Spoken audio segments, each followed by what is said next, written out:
दोस्तों पाकिस्तान जो है वो उसने यूनाइटेड नेशंस के अंदर एक कन्वेंशनल आर्म्स के हवाले से एक वोट लेके आया, बिल लेके आया जिसको एक रेजोल्यूशन सॉरी लेके आया जिसको इंडिया ने उसके अगेंस्ट वोट दिया है। वो कौमें, वो लोग जो अपनी पहचान बनाते हैं ना, फिर बाहर की कौमें भी उनकी इज्जत करती हैं। नरेंद्र मोदी साहब जो है एक नुमाइंदा बन के गए सऊदी अरेबिया, यूएई, जहाँ जहाँ भी गए उनको हार पहनाए गए, उनको फूल दिए गए। क्यों? क्योंकि उस कौम ने अपनी वर्थ बनाई, उन्होंने अपने आप अपनी जो पहचान है ना उसको नहीं खोया। पाकिस्तान का सबसे बड़ा अलमिया क्या है, हम लोग कहीं ना अपनी शनाख्त भूलते जा रहे हैं। 179 मुल्कों ने सपोर्ट किया, एक मुल्क ने एब्सटेन किया, एक मुल्क ने इसके खिलाफ रहा है और जिस मुल्क ने सपोर्ट किया, एब्सटेन किया वो इजराइल है, जिस जो इसके खिलाफ गया वो इंडिया है और 179 मुल्कों ने पाकिस्तान के इस रेजोल्यूशन को सपोर्ट किया। नमस्कार दोस्तों, जय हिंद। वीडियो शुरू करने से पहले अगर आपने हमारे चैनल को सब्सक्राइब नहीं किया है तो आप सबसे अनुरोध है, प्लीज़ हमारे चैनल को सब्सक्राइब करें और हमारे वीडियो को लाइक करें। आइए हम पूरी वीडियो देखते हैं। दोस्तों पाकिस्तान जो है वो उसने यूनाइटेड नेशंस के अंदर एक कन्वेंशनल आर्म्स के हवाले से एक वोट लेके आया, बिल लेके आया जिसको एक रेजोल्यूशन सॉरी लेके आया जिसको इंडिया ने उसके अगेंस्ट वोट दिया है। एक ही मुल्क है जिसने उसके अगेंस्ट वोट दिया और वो इंडिया है। 179 मुल्कों ने सपोर्ट किया, एक मुल्क ने एब्सटेन किया, एक मुल्क ने इसके खिलाफ रहा है और जिस मुल्क ने सपोर्ट किया, एब्सटेन किया वो इजराइल है, जिस जो इसके खिलाफ गया वो इंडिया है और 179 मुल्कों ने पाकिस्तान के इस रेजोल्यूशन को सपोर्ट किया। अब बेसिकली ये समझना है क्या? बेसिकली पाकिस्तान प्रपोज़ करता है कि जो कन्वेंशनल आर्म्स कंट्रोल रेस है उसको जो है वो साउथ एशिया के अंदर ये आर्म्स कंट्रोल होनी चाहिए। अच्छा है क्या? आप देखिए थोड़ा आर्म्स कंट्रोल मैं समझा लूँ, कई लोगों को दोस्तों को नहीं पता होता आर्म्स कंट्रोल क्या है। देखिए आर्म्स कंट्रोल जो है ना, ये एक basically it could be an international agreement हो सकता है, जिसका काम ये होता है कि रिड्यूस करना प्रोडक्शन को, स्टॉक पाइलिंग को, डिस्ट्रीब्यूशन को और यूज़ ऑफ वेपन्स को।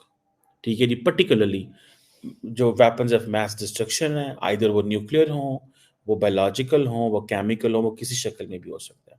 लेकिन प्राइमरी जो मकसद होता है किसी भी आर्म्स कंट्रोल का, वो होता है रिस्क को कम करना इन एनी कॉन्फ्लिक्ट। ठीक है जी। अगर फॉर एग्ज़ाम्पल पूरी दुनिया के अंदर ममालिक जो हैं वो आर्म्स कंट्रोल के हवाले से काम कर रहे हैं। इससे वो ज़ाहिर बात है किसी अगर फॉर एग्ज़ाम्पल आज जैसे मिसाल के तौर पे एक कोशिश की गई थी कि यूक्रेन के पास वेपन्स नहीं होने चाहिए। दैट वाज़ उससे वो अगर आपसे ये हक छीन लिया जाए न्यूक्लियर का, ठीक है? तो ये basically it will be an arms control but आपको ये एक्सपोज़ कर देगी। ठीक है? सो एक तो ये चीज़ है। दुनिया में बहुत सारी ट्रीटीज़ हैं। There are major arms control treaties हैं जो पूरी दुनिया ने नेगोशिएट की है over the period of time, जिसका मकसद ये है कि न्यूक्लियर एंड जो other weapons of mass destruction है उसको जिसे कहते हैं ना कंट्रोल करना। अब न्यूक्लियर नॉन प्रोलिफरेशन एनपीटी एक ट्रीटी है 1968 में जो हुई थी। मैं आपको डिटेल में बताने लगा हूँ बेसिकली इंडिया क्यों इसके अगेंस्ट है और इंडिया क्या चाहता है, इंडिया की क्या मकसद है। पहली बात तो ये है कि इंडिया जो है वो 1968 में न्यूक्लियर नॉन प्रोलिफरेशन ट्रीटी आई, जिसका मकसद ये था कि न्यूक्लियर वेपन्स को प्रिवेंट करना है फैलने से और पीसफुल न्यूक्लियर जो एनर्जी है उसके ऊपर काम करना है, ये चीज़ है। और डिसआर्मामेंट को कंप्लीटली एनकरेज करना है कि लोगों के पास न्यूक्लियर वेपन्स नहीं होने चाहिए। और बहुत सारे मुल्कों ने उस वक़्त जॉइन किया, लेकिन बहुत सारे जो ममालिक हैं उन्होंने इसको जॉइन नहीं किया। Pakistan, India, Israel, north Korea जो हैं they never joined it. North Korea was part of that but it withdrew, इन्होंने इस ट्रीटी से बाहर निकल के 2003 में। याद रखिए कोई भी इंटरनेशनल जब ट्रीटी होती है उसके अंदर अमूमन उसका एक विथड्रॉल क्लॉज़ होता है। मैं इंटरनेशनल लॉ पढ़ाता रहा हूँ काफ़ी देर, सो आई हैव मैंने उसके ऊपर काफ़ी वो किया हुआ है। इसका एक विथड्रॉल क्लॉज़ होता है, जिसमें विथड्रॉल क्लॉज़ में होता है कि कई जगहों पे आप 3 महीने के नोटिस पे निकल सकते हो, कई लोग ट्रीटीज़ में आप 6 महीने के नोटिस पे निकल सकते हो, तो ये चीज़ें हैं। इसी तरह एक स्ट्रेटेजिक ये कोल्ड वॉर ज़माने के ज़्यादातर ट्रीटीज़ हैं। स्ट्रेटेजिक आर्म्स लिमिटेशन ट्रीटी है जिसको SALT I and SALT II कहा गया, 1972-79 में हुई।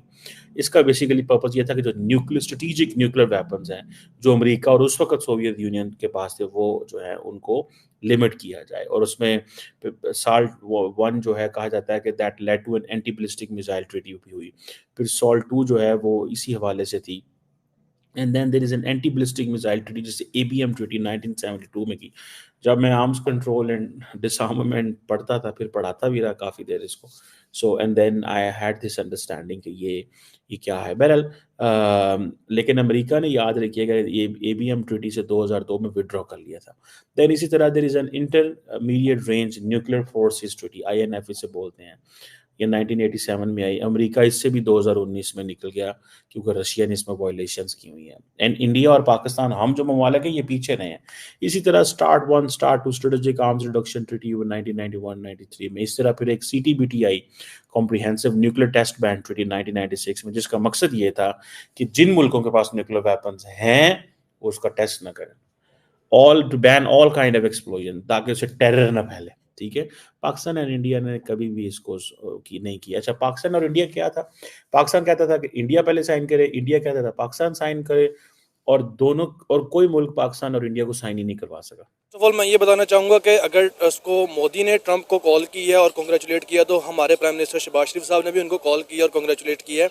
Not even just a call, that was also on Twitter as well. अच्छा। So on Twitter, that tweet was restricted from Twitter, अच्छा। saying that how can a prime minister who has rigged elections and manipulated the elections can congratulate a president who has been elected by the people. बात तो सही की है। ठीक है, सबसे पहले तो ये कि उनको ट्विटर ने ही इस चीज़ के ऊपर ब्लॉक कर दिया है और उनका ट्वीट को रिस्ट्रिक्ट कर दिया है कि आप उनको कॉन्ग्रेचुलेट जो है ना वो कर ही नहीं सकते। कर ही नहीं सकते, और ये कितनी बाइस से इंसल्टिंग बात है हमारे लिए एज अ पाकिस्तानी और हमारे लीडर्स के लिए टू, अगर वो फील करें तो। ऑब्वियसली मिस, इंसल्टिंग उनके लिए होती है जिनके लिए कुछ रिस्पेक्ट मैटर करती है। दूसरी चीज़ ये आती है कि अगर मोदी साहब ने डिफेंस के ऊपर या बाकी चीज़ों के ऊपर अमेरिका के साथ कोलैबोरेट करने की बात की है, तो India is making some kind of things in IT that are just like missiles, all that stuff used in wars. वो इस चीज़ को रोकने के लिए, कंट्रोल करने के लिए और हमला करने के लिए इस चीज़ के ऊपर वर्क कर रहा है। जबकि ट्रंप, उसका मेन मोटो क्या था कि when he will be the president, he will stop all the Wars, even in Israel or Palestine, all over the world, he will stop all the wars. So that thing is, I think that is fake. Like अगर ये चीज़, इस चीज़ पे वो काम करना चाहते हैं तो इस चीज़ के ऊपर I think वो काम नहीं करेंगे, क्योंकि Modi is something who is just trying to do wars and Trump, he is something who is just trying to stop the wars. Narendra Modi किसके साथ जंग करना चाहेंगे? पाकिस्तान के साथ? नरेंद्र मोदी इस वक्त तो पाकिस्तान के साथ जंग नहीं करना चाहेंगे, क्योंकि इस वक्त पाकिस्तान में जिनकी हुकूमत है, they are having good relations with Modi. अच्छा। They are having good relations with Modi. Narendra Modi को पाकिस्तान आना चाहिए था ना SCO मीटिंग के लिए। Your Prime Minister has invited him to come to Pakistan. Prime Minister Shehbaz Sharif, he has invited him to come to Pakistan. When their Defense Minister came to Pakistan, Prime Minister Shehbaz Sharif has asked Modi to come to Pakistan. आपको video कैसा लगा और आप इसके बारे में क्या कहना चाहते हैं, आप नीचे कमेंट करके हमें बताएं। आज के लिए इतना ही। जय हिंद।